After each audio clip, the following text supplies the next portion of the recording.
வாழ்க வையகம், வாழ்க வளத்துடன். உலகெங்கும் இருக்கும் ஆன்மீகம் வேர்ல்ட் அன்பர்களுக்கு டாக்டர் டிவைன் தினேஷன் அன்பான வணக்கம். நம்ம வந்து ஒரு ராசியோட ஜென்ம ரகசியத்தை பார்க்க போறோம். அதாவது அவங்களுடைய லைஃப் எப்படி இருக்கும் அப்படின்றத பார்க்குறோம். அது அது எப்படி சார் நம்ம சொல்ல முடியும்? எல்லாருக்கும் ஜென்ரலானா நம்ம சொல்றோம்ல, இப்ப இவன் வந்து அவங்க அப்பா மாதிரி, அம்மா மாதிரி, அவங்க தாத்தா விட்டதை இப்ப பேரன் பிடிக்கிறான் அப்படின்னு சொல்றோம்ல, அதெல்லாம் என்ன? DNA pattern. அந்த ரத்தத்துல அந்த டிஎன்ஏ வருது. சரி. இது வந்து ஒரு குடும்பத்துக்கு சொல்றோம். ஓகே. இப்போ உலகத்துல ஒரு 800 கோடி பேர் இருக்காங்கன்னா, அந்த 800 கோடி பேரையும் ஒரு 12 ராசியா பிரிச்சிடலாம். ஒரு ராசிக்கு இப்படிதான் இருக்கும் குணம். சரிங்களா? ஒரு ராசிக்கு இப்படித்தான் இருக்கும். அந்த ராசியில ஒரு நட்சத்திரம் இருக்கும். அந்த நட்சத்திரத்துக்கு ஒரு பாதம் இருக்கும். அந்த குணம் எல்லாமே இப்படிதான் வந்துட்டு இருக்கு. இது வந்து இன்னைக்கு நேத்து இல்ல, பலாயிரம் வருஷமா ரிஷிகள், முனிகள் ரிசர்ச் பண்ணி பலாயிரம் புக்ஸும் இதுல இருக்கு. இவ்வளவு வருஷமா இந்த மெத்தட் வந்து சஸ்டெயின் ஆயிட்டு இருக்கு. சரிங்களா? இதை பல புக்கை படிச்சு தான் இன்னைக்கு எல்லாருக்கும் புரியிற மாதிரி ஈஸியாக நம்ம வந்து உங்கள் ராசிக்கு எப்படி இருக்கும்னு சொல்ல போகிறோம். சரி, இதனால என்ன சார் நல்லதுன்னா, நம்ம நமக்கு வந்து எது ஒர்க் ஆகும், எது ஒர்க் ஆகாது, எது செஞ்சால் நம்மளுக்கு தேவையானது கிடைக்கும்ன்றது தெரிஞ்சாலே நம்ம வாழ்க்கையில் முக்காவாசியான பிரச்சனை தீந்துரும். அதே மாதிரி நம்ம வீட்டில் இருக்கவங்களும் நம்மளை சுற்றி இருக்கவங்களுடைய ராசி இதுன்னு நம்ம தெரிஞ்சுக்கிட்டோம்னாலும் அவங்க குணம் இப்படி தான் இருக்கும்னா நம்ம புரிஞ்சுக்கிட்டா அவங்கள ஹேண்டில் பண்ணுறதும் நம்மளுக்கு ஈஸியாக இருக்கும். இது வந்து பர்சனலாக வீட்டில் இருந்தாலும் சரி, வெளியே ஆஃபீஸ் இருந்தாலும் சரி. இப்போ ஒவ்வொன்றா உங்கள் ராசிக்கு பார்ப்போம் வாங்க. தனுஷ ராசி, தனுஷ லக்னம் எப்படி இருக்குன்னு பார்ப்போம். இவங்களுடைய ஜென்ம ராசி அப்படின்றது நீங்கள் வந்து இங்கிலீஷ்லலாம் தனுஷ ராசி செக்ரட்டேரியஸ்ன்னு சொல்லுவோம். அவங்களோட சிம்பிளே பார்த்தீங்கன்னா இடுப்புக்கு மேலே ஒரு ஆணாகவும் இடுப்புக்கு கீழே ஒரு குதிரையும் இருக்கும். அதாவது மனிதன் பாதி மிருகம் பாதி கலந்த கலவை தான் இவங்க தனுஷ். இந்த தனுஷில் இருக்கிற அவங்களோட கேரக்டர் அப்படி தான். ரொம்ப அமைதியாக இருப்பாங்க, ஜாலியாக இருப்பாங்க, கொஞ்சிக்கிட்டு இருப்பாங்க. ஆனால் சீண்டி விட்டுட்டிங்கன்னா தி வில் பிகம் பீஸ்ட். அதாவது ஒரு அரக்கன் மாதிரி மாறிடுவாங்க. ரொம்ப அந்த குழந்தை ஜாலியாக இருக்கும், படிக்கிறேன்னு ரொம்ப ஷேம் பண்ணிங்கன்னா ஒரு டைமுக்கு மேலே எல்லாரும் தூக்கி சாப்பிட்ற மாதிரி படிச்சுட்டு டாப் லெவலில் இருக்கும். அதுதான் ஒரு பெஸ்ட் எக்ஸாம்பிள் அப்படின்னு பார்த்தீங்கன்னா, இதில் இருக்க மூல நட்சத்திரம். அந்த மூல நட்சத்திரத்தில் பிறந்தவர் யாருன்னா ஹனுமான். நீங்கள் எப்போவுமே ஜென்ரலாக ஹனுமானுடைய கேரக்டர் பாருங்கள். எப்போ பார்த்தாலும் கோவில்கள்லேயே நிறைய பார்ப்போம். ஃபோட்டோ எப்படி இருக்கும்? அமைதியாக உட்காந்து தியானம் பண்ணிட்டு இருப்பாரு. ராமா ராமா ராமா ராமா ராமான் ராமன் நாம ஜபம் சொல்லிட்டு இருப்பாரு. இல்லை குழந்தைங்க விளையாடுற மாதிரி விளையாடிட்டு இருப்பாரு. அப்படி தான் இருக்கும். ஆனால் சண்டைன்னு வந்தால் தூக்கி போட்டு எல்லாரையும் இந்த இலங்கையை எரிச்சிட்டு வந்துடுவார். ஆனால் அவரை சண்டை போட வைக்கிறதுக்கு நம்ம என்ன பண்ணணும்? அவரை வந்து பூஸ்டப் பண்ணணும். நீ வந்து பவனபுத்திரன், நீ வந்து வாயு பகவனுடைய மகன், நீ வந்து ராமரோட சிஷ்யன், நீ பராக்கிரமசாலி, உன்னால் முடியும். நம்ம பூஸ்டப் பண்ண பெருசாக வந்து கடல் தாண்டி போய் இலங்கையை எரிக்கிறது, சண்டை போடுறது இதெல்லாம் பண்ணுவார். இல்லைன்னா ராமா ராமா ராமான்னு ஜபம் பண்ணுவார். அதே தான் இந்த தனுஷ ராசி, தனுஷ லக்னக்காரங்க மக்கள் பார்த்தீங்கன்னா அமைதியாக இருப்பாங்க. முக்கியமாக அம்மாங்களுக்கு செல்ல பிள்ளையாக இருப்பாங்க, ஜாலியாக இருப்பாங்க. ஒரு ஒரு கேர்லெஸ் மாதிரி தெரியும். ஆனால் இவங்கள கொஞ்சம் பூஸ்டப் பண்ணிங்கன்னா எந்த ஃபீல்டாக இருந்தாலும் அதில் ரொம்ப டாப்பில் வந்துடுவாங்க. ஏன்னா இது வந்து குரு பகவானுடைய வீடு. இது வந்து ஆண் வீடு, நெருப்பு வீடு, குரு பகவானுடைய வீடு. அது சொன்ன ஒவ்வொரு பஞ்சபூதமும் வேற வேற தன்மை. நெருப்பு இப்போ மேஷம், சிம்மம் அந்த நெருப்பு வேற. இந்த தனுஷ நெருப்புன்றது நின்று பொறுமையாக எரிகிற ஒரு தீபம் மாதிரி.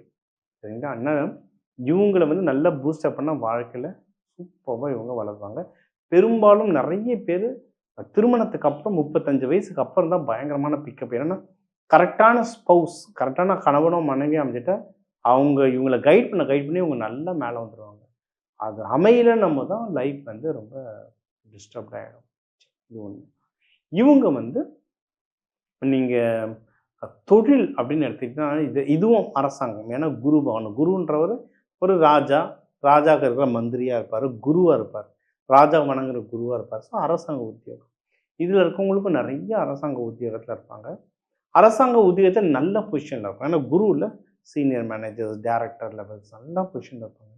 ப்ரைவேட்லேயும் பார்த்தீங்கன்னா டேரக்டர் லெவல் ரொம்ப, அதாவது சிஇஓ, ஃபவுண்டர் சில பேர் இருக்காங்க. ஆனால் அதை விட அதிகமாக இந்த மிடில் மேனேஜர்ஸ், டிஎல் மேனேஜர்ஸ் அந்த மாதிரி இருப்பாங்க.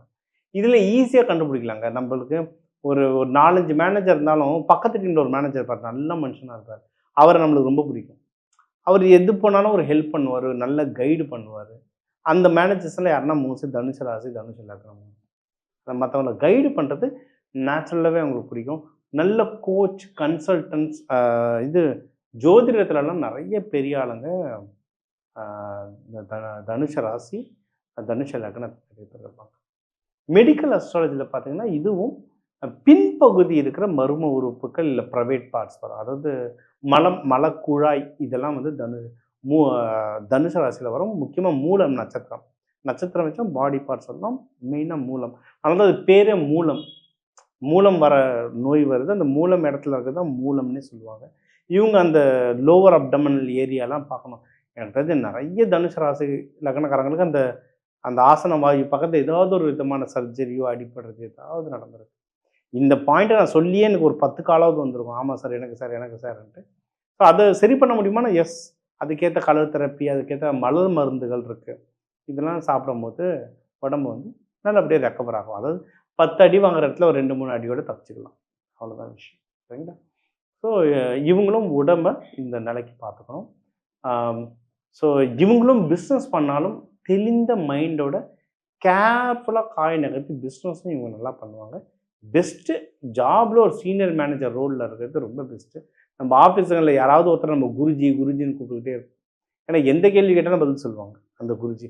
அந்த குருஜிலாம் மோஸ்ட்லி இந்த தனுஷ ராசி, தனுஷ லக்னத்துலேயோ அமைவாங்க. இவங்க வழிபட வேண்டிய தெய்வம் குரு தட்சிணாமூர்த்தி வழிபாடு பண்ணலாம். நவகிரகங்களில் குரு வழிபாடு பண்ணலாம். லக்ஷ்மி நரசிம்மர் வழிபாடு பண்ணலாம். இவங்களாம் வியாழக்கிழமை வியாழ உரையில் இந்த தெய்வங்களை வழிபாடு பண்ண வாழ்க்கையில் சிறந்த முன்னேறுவாங்க. இப்போ தமிழர்கள்னு எடுத்திங்கன்னா தமிழ்நாட்டில் ஒரு 10 கோடி பேர் இருக்காங்க. வெளிநாட்டில் ஒரு 2 கோடி பேருக்கு மேலே இருப்பாங்க தமிழர்கள். ஒரு 12 கோடி பேர். நீங்கள் ஒரு ராசி லக்னம்னு எடுத்திங்கன்னா ஒவ்வொரு ராசி லக்னத்துக்கும் ஒரு 2 கோடி பேராவது இருப்பாங்க. இது எல்லாருக்குமே பொதுவான பலன்களாக சொல்லியிருக்கேன். இதுதான் அடித்தளம். இது பொதுவான பலன். இது வந்து நீங்கள் வேறு ராசி, லக்னம், நட்சத்திரம், உங்களுடைய கிரகம் இந்த அமைப்பு வச்சு நிறைய விஷயம் மாறும். அதாவது வாழ்க்கையில் மனுஷனுக்கு 2 வித்தியாசமாக இருக்கும். ஒன்று கைரேகை. 800 கோடி பேர் இந்த உலகத்தில் இருக்காங்க. 800 கோடி பேருக்கும் வேறு வேறு கைரேகை. அதேமாரி ஜாதகம் 800 கோடி பேருக்கும் வேறு வேறு ஜாதகம். இப்போ கொடுத்துருக்கிறது பேஸ் லைன். இது உங்களுடைய ஜாதக கட்டத்தை வச்சு நிறைய விஷயங்கள் மாறும். சரிங்களா? ஸோ இதை தாண்டி உங்களுக்கு இல்லை சார் நீங்கள் சொன்னது எனக்கு நிறைய விஷயம் இதுவே மேட்ச் ஆச்சு. இதை விட எனக்கு ஒரு முக்கியமான நான் ஒரு ப்ரமோஷனுக்கு வெயிட் பண்ணுறேன், நான் ஒரு கல்யாணத்துக்கு வெயிட் பண்ணுறேன், நான் வந்து இப்போ லவ்வுக்கு வெயிட் பண்ணுறேன், இல்லை ஒரு பிஸ்னஸ் ஸ்டார்ட் பண்ண போகிறேன், முக்கியமான டிசிஷன் எடுக்கணும், நான் என்ன பண்ணுறதுன்னு உங்களுக்கு சந்தேகம் வருதுன்னா நீங்கள் வந்து நம்ம என் நம்பர் இதில் இருக்குது, கால் பண்ணிட்டு ஜாதகம் கொடுங்க, கன்சல்டிங் எடுத்துக்கோங்க, டீட்டெயில்டாக சொல்கிறேன். பரிகாரங்கள் பரிகாரங்களில் நிறைய வகை இருக்குது. நம்ம பரிகாரங்கள் பற்றி நிறைய இன்டர்வியூ நம்ம இதில் போடலாம் சீக்கிரம். பட் அதுக்கு முன்னாடி தெய்வ வழிபாடு, எந்த தெய்வ வழிபாடு இப்போ சிவன்லேயே 1008 ரூபம் இருக்குது. 1008 அதில் 1 பைரவர். அந்த பைரவர்லேயே 64 ரூபம் இருக்குது. அந்த மாதிரி எதுக்கு இத்தனை ரூபம்? கடவுள் ஒன்று, அப்புறம் ஏன் இத்தனை ரூபம்? ஒரு தேவைக்கு ஏற்ற மாதிரி ஒரு ரூபங்கள் இருக்குது. அது எந்த ரூபத்தை எப்படி வழிபாடு பண்ணணும்? இல்லை நான் கோவிலுக்கே போக முடியாது, நான் வீட்டில் தான் இருக்கேன், நான் வீட்டில் இருந்து எப்படி பண்ணுறது? ஹோம் ரெமெடிஸ்ன்னு சொல்லுவோம். வீட்டில் இருந்து வாழ்வியல் பரிகாரங்கள்லாம் இருக்குது. ஒன்றும் இல்லை, கிச்சனில் இருக்கிற தானியங்களை வச்சா மேஜிக் பண்ணலாம். இந்த மாதிரி விஷயங்கள் இருக்குது. வேணுன்றவங்க தாராளமாக கால் பண்ணுங்கள். என்னால் என்ன முடியுமோ அந்த நல்ல விஷயங்கள் சொல்கிறேன். கேட்டு யூஸ் பண்ணி வாழ்க்கையில் முன்னேற டாக்டர் டிவைன் தினேஷன் வாழ்த்துக்கள். வாழ்க வளத்துக்கள்.